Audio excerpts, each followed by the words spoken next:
ఆలోచించడం జరిగింది. ఈ సభాముఖంగా అడుగుతున్నా, ఆమె ఏమైనా నియోజకవర్గం చేసిందా తల్లి? చేసిందమ్మా. మీ ధనాన్ని దొబ్బేసింది తల్లి. రూపాయి వడ్డీతో సహా వసూలు చేసింది తల్లి. ఏకంగా చెరువుల్ని కబ్జా చేసింది.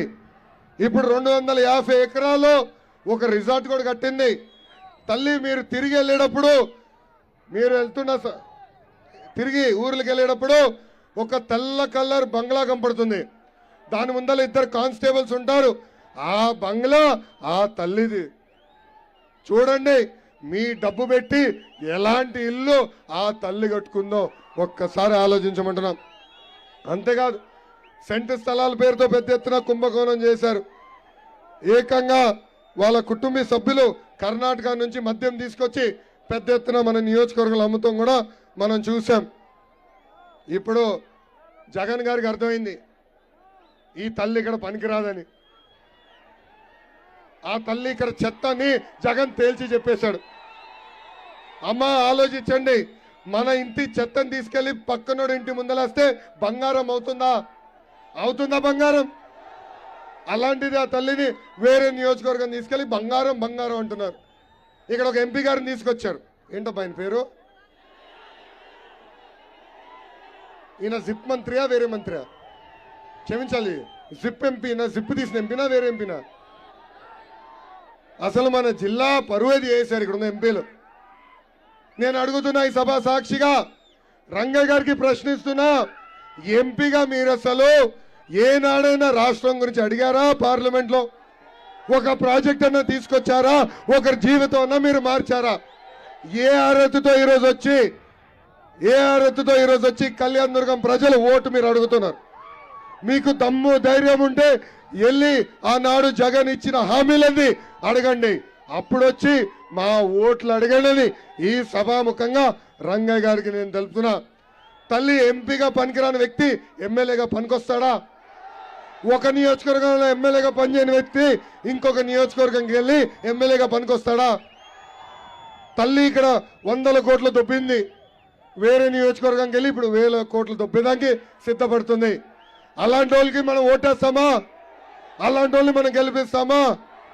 అందుకే తల్లి, తెలుగుదేశం పార్టీ, జనసేన పార్టీ బలపరిచిన అభ్యర్థి సురేంద్ర గారిని భారీ మెజార్టీతో గెలిపించి శాసనసభకి పంపించాలని కోరుతున్నా. అన్నని గెలిపించి పంపించండి. టొమాటో రైతుల్ని ఆదుకునే బాధ్యత మేము తీసుకుంటాం. Jeedipalli BTP project branch canal పనులని యుద్ధ ప్రాతిపదికంగా పూర్తి చేసే బాధ్యత నేను తీసుకుంటా. మన నియోజకవర్గానికి పరిశ్రమలు తీసుకొచ్చి లోకల్ యువతకి ఉద్యోగాలు కల్పించే బాధ్యత వ్యక్తిగతంగా నేను తీసుకుంటానని ఈ సభాముఖంగా హామీ ఇస్తున్నా. ఇంకా జీడిపల్లి కెనాల్ నుంచి తమ్ముడు రాజేష్ కూడా అడిగాడు, 114 చెరువులకి నీళ్ళు అందించాలని. ఓపిక పట్టు తమ్ముడు, మన ప్రభుత్వం ఏర్పడిన మొదటి 2 సంవత్సరాల్లో ఆ కాలువలన్నిటికీ నీళ్లు మనం అందిస్తాం. ఇంకో పక్కన అంబేద్కర్ భవనం కూడా కావాలని కోరారు, అది మేము పూర్తి చేస్తాం. భైరతిప్ప కెనాల్ పనులకి రైతులు వాళ్ళ భూములు ఇచ్చారు, వాళ్ళకి నష్టపరిహారం అందలేదు, వాళ్ళకి న్యాయం చేసే బాధ్యత కూడా మేము తీసుకుంటామని ఈ సభాముఖంగా హామీ ఇస్తున్నా. భైరతిప్ప ప్రాజెక్టుని కూడా యుద్ధ ప్రాతిపదికంగా పూర్తి చేసే బాధ్యత మేము తీసుకుంటామని నేను హామీ ఇస్తున్నాం. ఇంకా కార్యకర్తల పైన అనేక కేసులు పెట్టారు. తల్లికి రోజు లేస్తే అదే పని. అమ్మ మీకు తెలియదు, మా కార్యకర్తల్ని, తెలుగుదేశం పార్టీ కార్యకర్తల్ని అరెస్ట్ చేసి పోలీస్ స్టేషన్ తీసుకెళ్లి చిత్తక బాధే సమయంలో కొంతమంది పోలీస్ సోదరులు రికార్డింగ్లు తీశారు. ఆ రికార్డింగ్లు ఇక్కడున్న శాసన సభ్యురాలకు పంపిస్తే ఆమె నవ్వుకునేదంట. 2 నెలలు ఓపిక పట్టండి, 2 నెలలు ఓపిక పట్టండి. వడ్డీతో సహా ప్రతిదీ చెల్లించే బాధ్యత నేను తీసుకుంటా. తెలుగుదేశం పార్టీ బలం, తెలుగుదేశం పార్టీ కార్యకర్తలు, నాయకులు పార్టీ మారి వెళ్ళినా ఆ పసుపు జెండాకి అండగా నిలబడేది కార్యకర్తలు. అన్న విశ్వవిఖ్యాత నడ సార్వభౌమ స్వర్గశ్రీ నందమూరి తారక రామారావు గారు ఏ ముహూర్తంలో పార్టీ ప్రారంభించారో నాకు తెలియదు, కానీ ఆ పసుపు జెండా చూస్తేనే మనకు ఒక నూతన ఉత్సాహం.